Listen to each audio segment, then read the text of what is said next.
Hello everyone, hello. सभी बड़ों को मेरा सादर प्रणाम, छोटों को ढेर सारा आशीर्वाद और प्यार, और साथ में दुलार, और जरूरत पड़ी तो मार। मेरे प्यारे भाइयों बहनों, मैं प्रेम पांडे फ्यूचर आईएएस एकेडमी से एक बार फिर से खुद को आपके समक्ष रखने का एक प्रयास कर रहा हूँ, और आशा करता हूँ कि ये प्रयास मेरा थोड़ा सा कहीं ना कहीं आपके जो सफलता की सीढ़ी उस पर आपको थोड़ा सा पुश तो करता ही होगा। अगर करता है तो कमेंट करके यस बोल दीजिए, मुझे अच्छा लगेगा। मेरे प्यारे भाइयों बहनों, आज का दिन बहुत अच्छा है। दिन तो सारे अच्छे होते हैं, क्योंकि दिन के साथ जो समय होता है उसका सदुपयोग करना ही सबसे बड़ी बात है। और मैं ये जानता हूँ कि मेरी वीडियो को देखने के बाद मुझे आशा रहती है कि मेरे भाई बहन जो मुझे देख रहे हैं, जो मेरे बड़े भाई मुझे देख रहे होंगे, जो मुझे सुन रहे होंगे, कहीं ना कहीं वो अपने समय को अब बचाने का प्रयास पक्का करते होंगे। मेरे प्यारे भाइयों बहनों, आप लोग सफलता की सीढ़ी पे चढ़ोगे तो नाम होगा यार मेरा। मुझे अच्छा लगेगा यदि आपने कमेंट में एक बार बोल दिया कि हाँ प्रेम सर, आपकी वीडियो देखने के बाद मेरे अंदर ये चेंजेस हुए, मुझे मजा आएगा, अच्छा लगेगा। अंदर से एक सम्मान की अनुभूति होगी, अंदर से जो फीलिंग आएगी ना वो अच्छी लगेगी। हाँ यार, कोई एक, चाहे एक ही बच्चा मेरा, चाहे मेरा एक ही कोई भाई बहन अगर मेरी बात को फॉलो कर रहा है तो मुझे अंदर से अच्छा लगेगा। जब मैं कोई प्रश्न देता हूँ ऑनलाइन आकर, और जब कोई मेरा भाई बहन जब कोई लिख के उसको मेरे व्हाट्सएप पे सेंड करता है ना, ट्रस्ट मी, इतना खुश हो जाता हूँ मैं, इतना ज्यादा खुश हो जाता हूँ मैं। ये लेकिन जो क्वेश्चन का आंसर लिख के देते हैं ये वही सीरियस कैंडिडेट हैं जो आईएएस, पीसीएस, एसएससी निकालने का दम रखते हैं।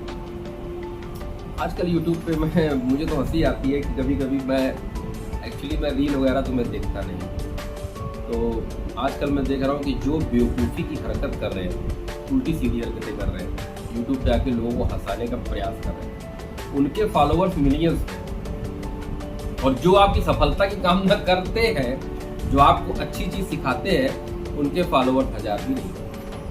मेरे प्यारे भाइयों बहनों, आज की दुनिया जानते क्या है? आज की दुनिया में एक बहुत बड़ी खासियत मैं आपको बता दूं कि आज की दुनिया में आदमी इंजॉय चाहता है, लेकिन ये बेवकूफ लोग ये नहीं समझते हैं कि इंजॉय की जो उम्र होती है वो एक समय तक होती है। उसके बाद जब आपके हाथ में रोकड़ा और छोकरी दोनों नहीं होगी ना, तब आपको समझ में आएगा कि काश मैंने अपना समय ये बेवकूफ़ी के रील को ना देखते हुए अपने पढ़ाई पे दिया होता, अपने सर की बातों को समझने में दिया होता, अपने परिश्रम के द्वारा अपनी सफलता की तरफ बढ़ने को दिया होता, आज दिन कुछ और होता। तो मेरे प्यारे भाइयों बहनों, ये आप यार क्या मतलब, मुझे तो मैं 2 दिन से ये चीज़ मैं बोलना चाह रहा था, और मैं बोलना भी चाह रहा था लेकिन चाह के भी नहीं बोल रहा था, क्योंकि मैं किसी चैनल की, किसी भी टीचर की, किसी भी कॉलेज की, किसी भी इंस्टीट्यूट की कोई बुराई नहीं करता हूँ। आपको पता होना चाहिए, मेरा चैनल चले ना चले, लोग जुड़े ना जुड़े, लेकिन जितने हैं ना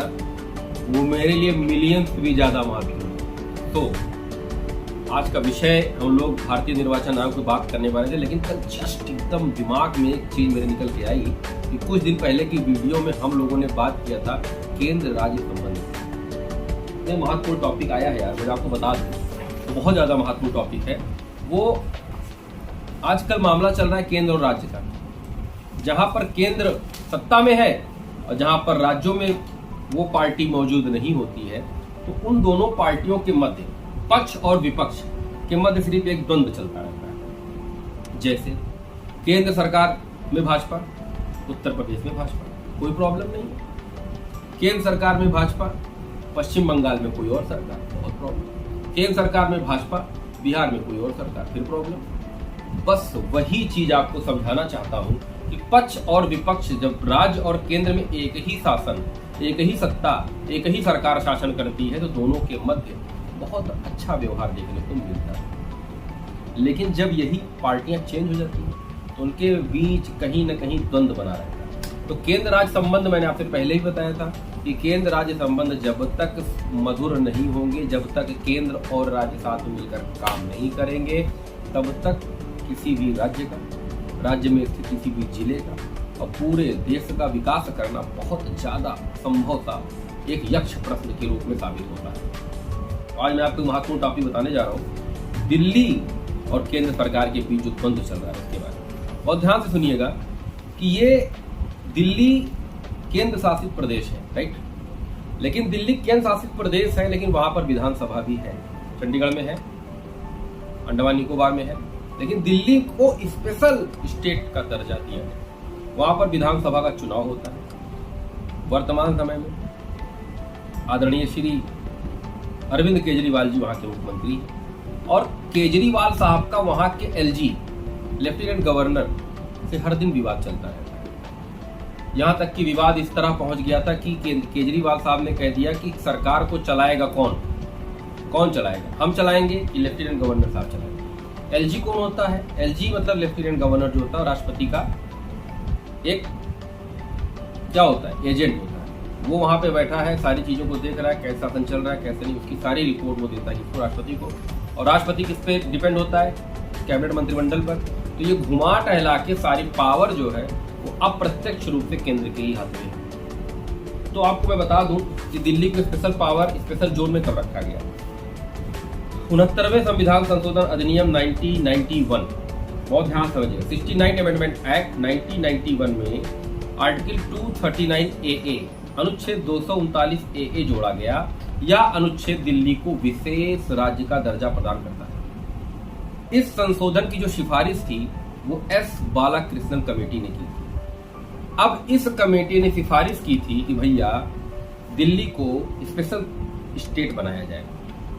इसमें क्या कहा उन्होंने कि पुलिस, पब्लिक ऑर्डर और लैंड, ये तीन चीज को छोड़ के बाकी जितनी भी पावर राज्य सूची और संवर्ती सूची में है वो वहां पर जो सरकार चुनी जाएगी उसको दे दी जाएगी। तो फिर कॉन्फ्लिक्ट ये होता है कि राज्य सरकार अपना जब काम करती है तो उसमें एलजी साहब हस्तक्षेप करते हैं, और जब एलजी साहब कोई काम करना चाहते हैं तो राज्य सरकार हस्तक्षेप करती है।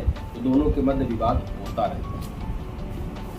इस विवाद का क्या निवारण होना चाहिए, आप लोग अपना बुद्धि लगाइए, दिमाग लगाइए और बताइएगा मुझे कि क्या हो सकता है इस विवाद में। तो क्वेश्चन समझिएगा, इसमें दो चीजें निकल के आती है। संविधान का अनुच्छेद 123 और आर्टिकल 213, एक तो राष्ट्रपति को अध्यादेश जारी करने की शक्ति देता है और दूसरा राज्यपाल को अध्यादेश जारी करने की शक्ति देता है। ऑर्डिनेंस बिल जो होता है वो राष्ट्रपति जब पारित करेगा वो भी कहीं ना कहीं घुमा टहला के कैबिनेट मंत्रिमंडल की सलाह पर ही पारित करेगा।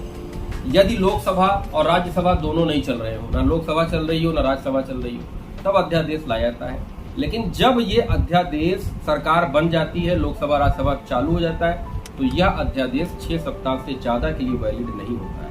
अगर इसको वैलिड करवाना होता है तो लोकसभा और राज्यसभा दोनों से बहुमत द्वारा इसको पारित किया जाता है, तब जाकर ये अध्यादेश अधिनियम बन जाता है। सेम यही प्रोसेस विधानमंडल में राज्यपाल के पास है, वो भी बिल जारी करता है, ऑर्डिनेंस जारी करता है वर्तमान सरकार को चलाने के लिए। अब अगर इसके बाद विधानसभा अपने सत्र को चालू करती है तो उसके बाद ये भी 6 सप्ताह तक वहां चलेगा। उसके बाद अगर इसको वाकई में विधेयक बनाना है तो फिर दोनों सदनों से इसको विकास करना पड़ेगा। सेम पॉइंट है केंद्र और राज्य का। जो पावर राष्ट्रपति आप केंद्र में देखते हैं वही डिक्टो पावर राज्यपाल की आपके राज्यों में। इसीलिए राज्यपाल को राष्ट्रपति का एजेंट।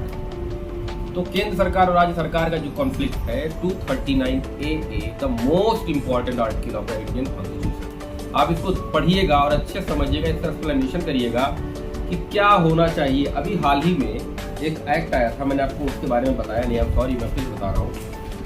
ये है दिल्ली राष्ट्रीय राजधानी क्षेत्र शासन संशोधन अध्यादेश 2023। ये वही अध्यादेश अधिनियम एक्ट है अभी हाल ही में जो आया था, जो मैंने अभी आपसे चर्चा की कि लैंड, पब्लिक और पब्लिक ऑर्डर और पुलिस, ये तीनों चीज को छोड़ के बाकी जितनी भी चीजें हैं वो राज्य सरकार जो वहां पे वर्तमान में रही होगी या है उसको ये पावर दी जाएगी, बाकी सब पर रूल बनाए। लेकिन उसके बाद यार जब दोनों को अलग अलग पावर्स दी गई, दोनों के क्षेत्र अलग अलग कर दिए, तो कॉन्फ्लिक्ट होता क्यों है? क्योंकि कहीं ना कहीं ये पार्टियां जो बन के आई है, भाजपा, सपा, जो भी हमारी पार्टियां हैं, ये आपस में कॉन्फ्लिक्ट करती रहती हैं कि हमारा शासन होना चाहिए, क्योंकि वो राष्ट्रीय राजधानी क्षेत्र है, भारत का दिल है वो। तो वहां पर पावर दिखाने के लिए केंद्र और राज्य के बीच जो मतभेद होता है वो होगा, आगे भी होगा, जब तक पूरी तरीके से इस पर फिर से कोई कमेटी बनाकर इसके पावर्स को डिस्ट्रीब्यूशन नहीं दिया जाएगा, एक दिशा नहीं दी जाएगी, तो प्रॉब्लम आगे भी होगी। तो क्या कारण रहा है कि दिल्ली राजधानी राज्य क्षेत्र में केंद्र और राज्यों के मध्य जो विवाद हो रहा है, इसके पीछे का कारण क्या है और इसको सकारात्मक रूप से इसमें समझौता करके किस प्रकार से इन दोनों राज्य और केंद्र के संबंधों को कैसे मजबूत किया जाए, इसके बारे में आप लोग मुझे अपने विचारों को लिख कर भेजिएगा। Article 239A is the most important article. 69 amendment act 1991, भूलेंगे नहीं आप। 69वां संशोधन अधिनियम 1991, 239A जोड़ा गया उसमें। क्यों राष्ट्रीय राजधानी क्षेत्र दिल्ली को स्पेशल स्टेट का दर्जा दिया गया, बालाकृष्ण कमेटी की सिफारिश पर। फिर एलजी साहब का क्या पावर है, वहाँ पे उपराज्यपाल जो लेफ्टिनेंट गवर्नर साहब हैं वो किसके